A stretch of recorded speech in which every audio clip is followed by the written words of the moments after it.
Has Chinese leader Xi Jinping's emperor dream been revealed? China finished its key political meeting of the year, and one of the meeting highlights is sending shockwaves.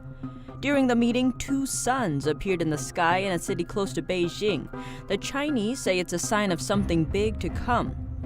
New evidence emerged that officials are underreporting CCP virus cases in China's largest city, Shanghai.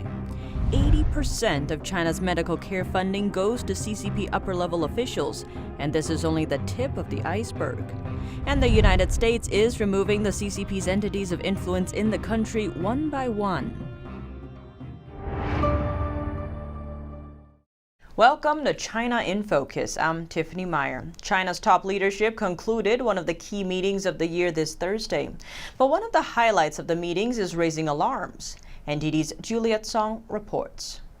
On Thursday, China wrapped up one of the most important political meetings of the year, the fifth plenary session. The meeting would usually highlight party leaders' top goals, and this year, one of them is raising eyebrows. The goal in question is a 15-year plan called Vision 2035. On the surface, it's Chinese leader Xi Jinping's vision for what the country would achieve in 2035. But for many China watchers, it sounds like a signal of Xi's emperor dream. Ben Hillman, a political scientist at Australian National University, told the BBC that the plan has prompted speculation that Xi intends to lead China through this period, becoming essentially president for life. Theoretically speaking, Xi's term as China's leader ends in 2022, and according to party traditions, he would appoint the successor in this meeting. But this year, no successor was named. Also, under communist rule, China still has remnants of a planned economy. So it's typical for party leaders to draft a plan every 5 years, which they did.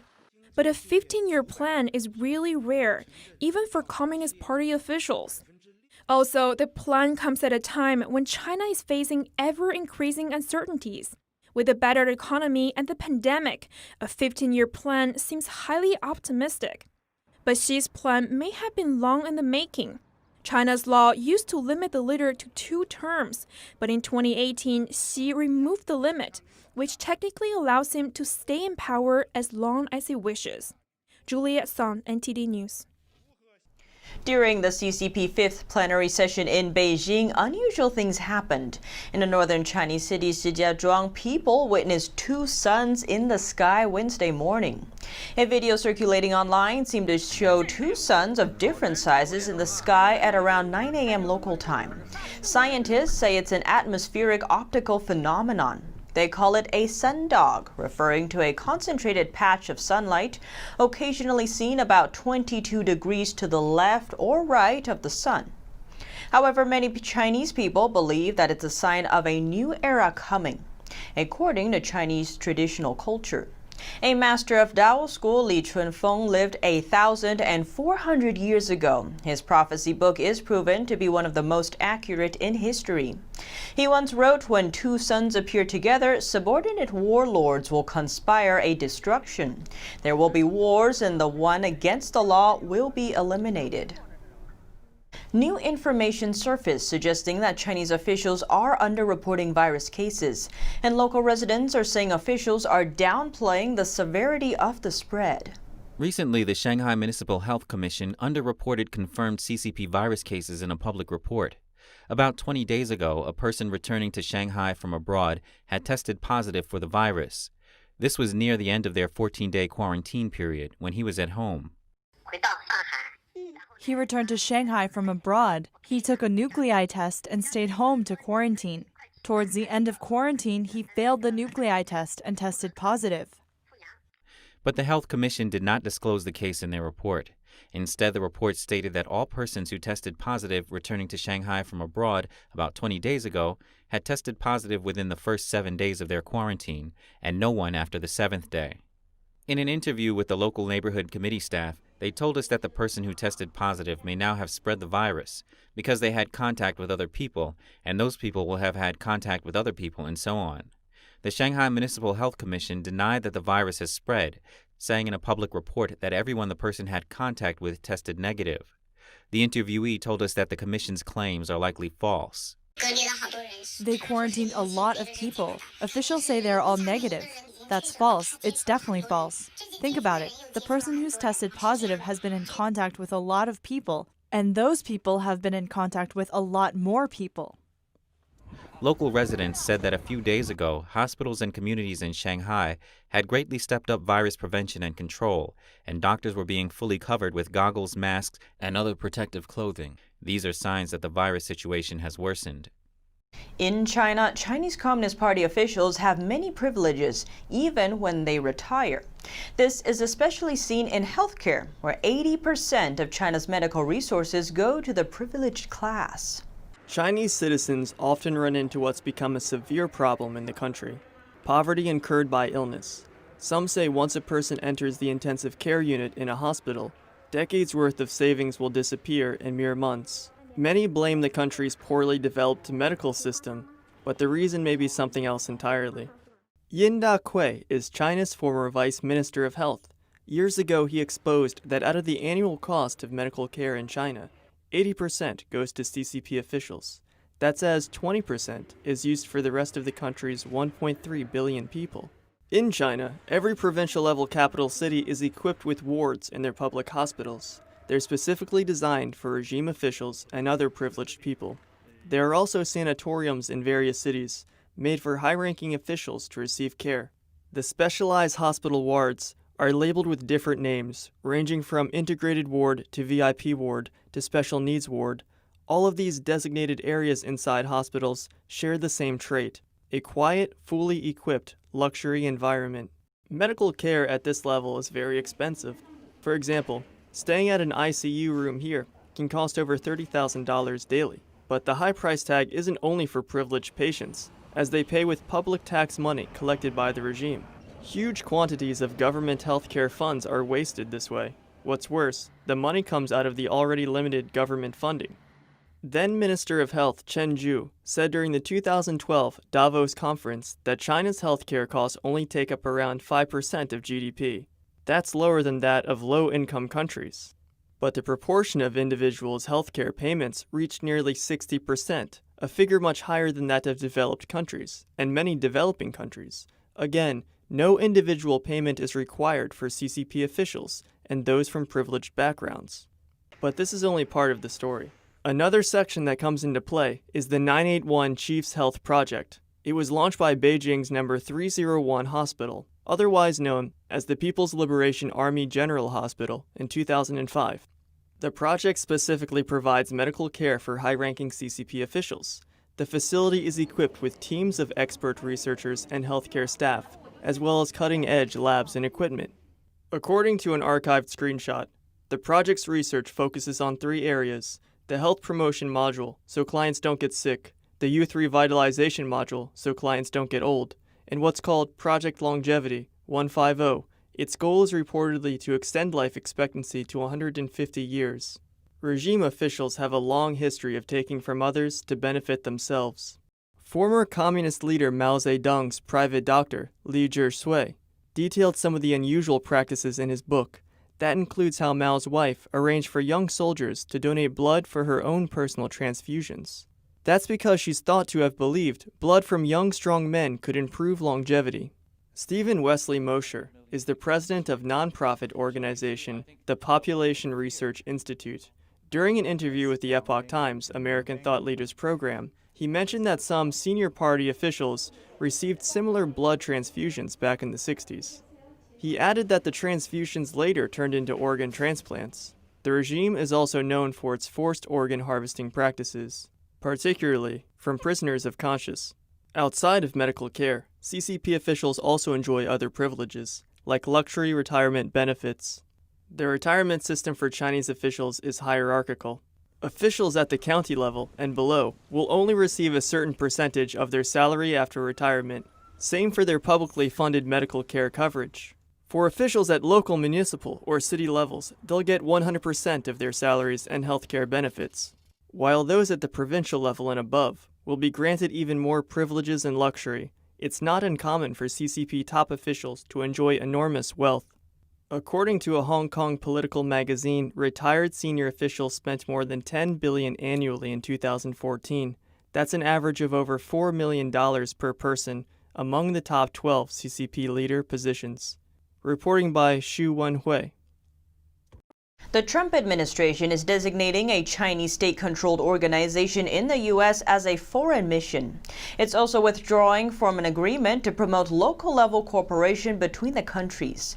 U.S. Secretary of State Mike Pompeo announced the moves on Wednesday. The Chinese organization is the National Association of China's Peaceful Unification, or NACPU. It's based in Washington, D.C., and is part of China's so-called United Fronts networks. NACPU often holds networking events for Chinese American immigrants and U.S. politicians. The CCP regards such organizations as a magic weapon to advance Beijing's policies. The administration also discontinued a 2011 agreement with China to build a U.S.-China Governors Forum. The U.S. said Beijing has since exploited the agreement to, quote, directly and malignly influence U.S. state and local leaders to promote China's global agenda. The Department of Justice is charging 8 people with conspiring to act as illegal agents in the U.S. The agency this morning announcing details of the charges relating to the Chinese Communist Party's violation of the U.S. law and international norms. NTD's Christina Kim has more. 5 of the 8 were arrested on Wednesday. These individuals allegedly took part in an illegal CCP law enforcement operation called Fox Hunt. Operation Fox Hunt began in 2014 under the orders of Xi Jinping. China describes Fox Hunt as an international anti-corruption campaign, but it also targets dissidents of the CCP and tries to coerce or threaten targets into returning to China. These criminal charges are the first of their kind. 5 people were arrested in New Jersey, New York, and California. 3 are still at large. FBI Director Christopher Wray says Fox Hunt is a part of CCP's diverse campaign of theft and malign influence, and that these actions are not isolated incidences. Charges that will help China understand that surveilling, stalking, harassing, and blackmailing our citizens and lawful permanent residents carries serious risks. Wray noted that these actions violated international laws and norms. According to the DOJ, one scheme involved New Jersey resident John Doe 1. For 3 years, members of the CCP allegedly ordered people in the U.S. to engage in unsanctioned and illegal behavior, all in attempts to coerce John Doe 1 to return to China. They left menacing notes on the victim's door, imprisoned his sister in China, threatened to harm his other family in China, and harassed his daughter online. According to acting U.S. Attorney Seth Ducharme, one note left for John Doe 1 read, "If you are willing to go back to mainland and spend 10 years in prison, your wife and daughter will be safe and all right. That's the end of this matter." When the Chinese regime couldn't locate one of their Fox Hunt targets in the U.S., they allegedly sent a representative from China to deliver a threatening message. Chinese government sent an emissary to visit the victim's family here in the United States. And the message they said to pass on, the target had 2 options: return to China promptly or commit suicide. Wray affirmed that the department's concern is not with the Chinese people or Chinese Americans, but with criminal acts committed on behalf of the Chinese Communist Party. He said these charges tell China to stay out and that their behavior is not welcome here. The arrested individuals now face the prospect of prison and will be tried in court. Christina Kim, NTD News. The Department of Justice indicted a group, including a Chinese energy company, for stealing American trade secrets. NTD's Christina Kim has the details. A group of individuals and companies in the energy, oil, and gas industry are being charged with conspiracy and theft of trade secrets. A Chinese company called Jason Energy Technologies, or JET, and an American oil and gas affiliate called Jason Oil and Gas Equipment, or JOG, have been charged. Lei Gao is charged with conspiracy, theft of trade secrets, and attempted theft of trade secrets. Robert Erford Jr., who worked for a Houston area company, is also charged. According to a statement from the Department of Justice, Gao allegedly met with Erford at the Jason Oil and Gas offices in Houston, where Erford signed a consultancy agreement. At that meeting, Erford was given a letter from the JET general manager. The manager allegedly invited Erford to visit the Chinese company to have a technical exchange and discussion. On or about November 22, 2019, Erfurt allegedly transferred a victim company document that had a trade secret from the United States to China for JET's benefit. Around November 25th to 29th, 2019, Erfurt held meetings with Gao and JET officials where they allegedly discussed coil tubing technology, including victim company proprietary technology, practices, and procedures. The corporate entities could face up to a $5 million fine or 3 times the value of the stolen trade secret, whichever amount is greater. Gao faces a possible prison sentence of up to 10 years and a $250,000 fine, or twice the gross gain or loss. Christina Kim, NTD News. U.S. customs officials seized millions of dollars of fake goods from China in Los Angeles. Customs and Border Protection officials said in a statement the counterfeit goods were worth over $3.5 million. The Los Angeles Police Department is now investigating the seized merchandise. Customs agents seized over 31,000 fake goods last month at the Los Angeles Long Beach port. Among the items were 25,000 counterfeit Viagra pills and over 5,000 items of footwear and apparel with the logos of Gucci, Louis Vuitton, Versace, and Nike, among others.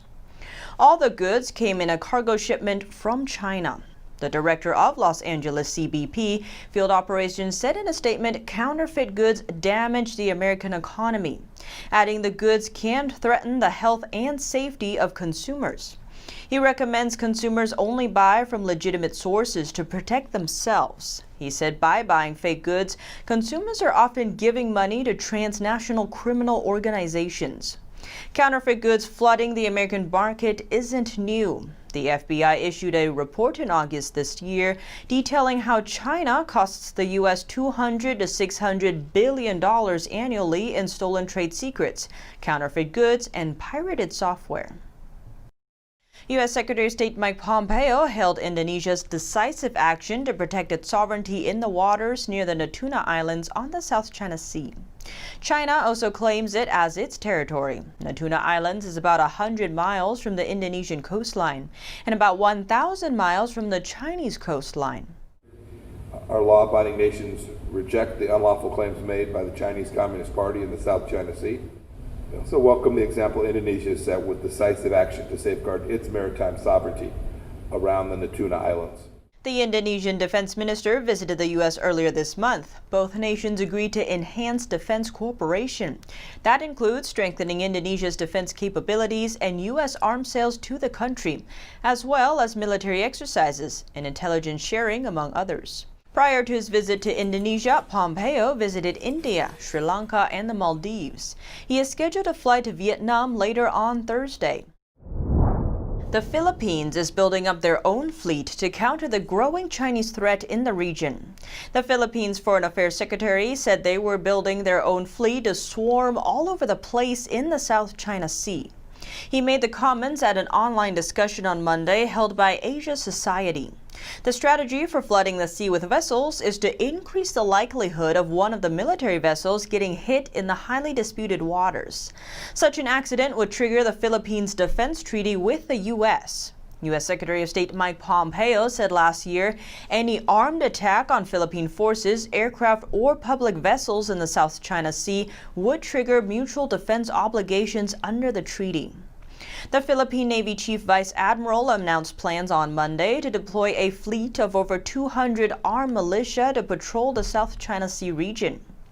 The Philippines' top diplomat, however, added on Monday the country aims to maintain good relations with both the U.S. and China.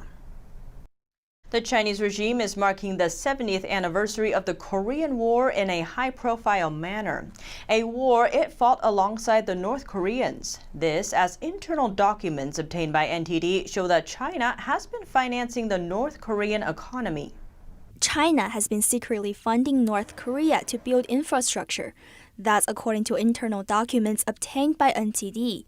The years-old document shows that China's Jilin province, which borders North Korea, has been building cement grinding stations, highways, railways, power grid, and more. Each project cost up to $470 million of Chinese investment.